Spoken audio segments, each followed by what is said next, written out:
এক বছর পূর্তিতে আজকে আমরা শহীদদের স্মরণে আবার এই গ্রাফিতিগুলো আমরা ধারণ করছি, যেহেতু বৈষম্য বিরোধী ছাত্র জনতার আন্দোলনে যারা শহীদ হয়েছিল এবং তারই স্মৃতিস্বরূপ এই গ্রাফিতিগুলো করা হয়েছিল রাজধানী ঢাকার বিভিন্ন স্পটে। এবং আজকে আমরা রাজধানী ঢাকা,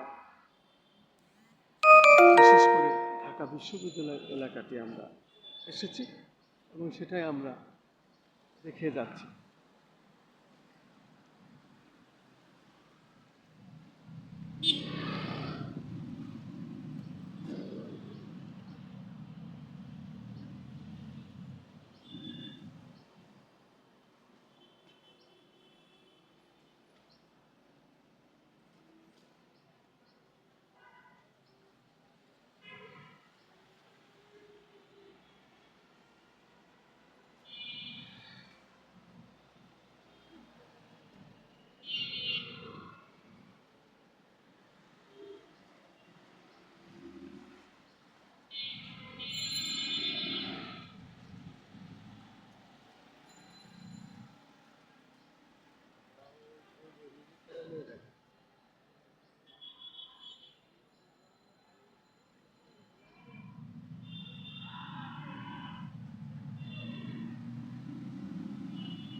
শুধু দর্শক, এই এক বছর পূর্তিতে আমরা বৈষম্য বিরোধী ছাত্র আন্দোলনে পেশাগত দায়িত্বে যারা পালন করেছিলাম, ঠিক তারাই আজকে আবার আমরা এসেছি।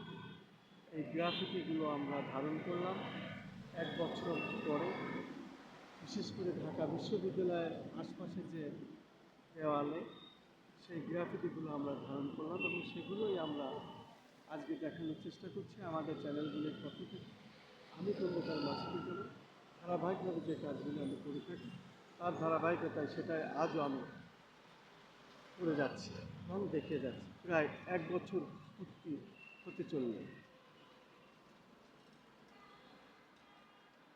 আজকে, এক বছর পূর্তি, আজকেই এক বছর পূর্তি হলো এবং আমরা দেখতে পাচ্ছি মানুষ এখানে আজও এই গ্রাফিতিগুলো দেখছেন এবং গ্রাফিতিগুলোর রং অনেকটাই দুর্বল হয়ে গেছে, যেহেতু বৃষ্টিতে ভিজেছে, রৌদ্রে, ধুলাবালিতে এগুলোর রং অনেকটাই দুর্বল হয়েছে। আমরা তারপরেও দেখতে পাচ্ছি বিভিন্ন শ্রেণী, বিভিন্ন পেশার মানুষেরা দেখছে এবং আলোকচিত্র শিল্পী, ক্যামেরা পার্সন এবং সাংবাদিকরা এই কাজগুলো আজ এক বছরের পর, আজ এক বছর পূর্তিতেও তারা ওই স্মৃতিগুলো ধারণ করছে, আমি দেখতে পাচ্ছি এবং সেটাই আমি দেখানোর চেষ্টা করছি। আমি খন্দকার মাসুদুজ্জামান ধারাবাহিকভাবে কাজগুলি সকাল থেকে আমরা করে যাচ্ছি। এই এক বছর পূর্তিতে সকল শহীদদের প্রতি আমরা শ্রদ্ধা জানাই,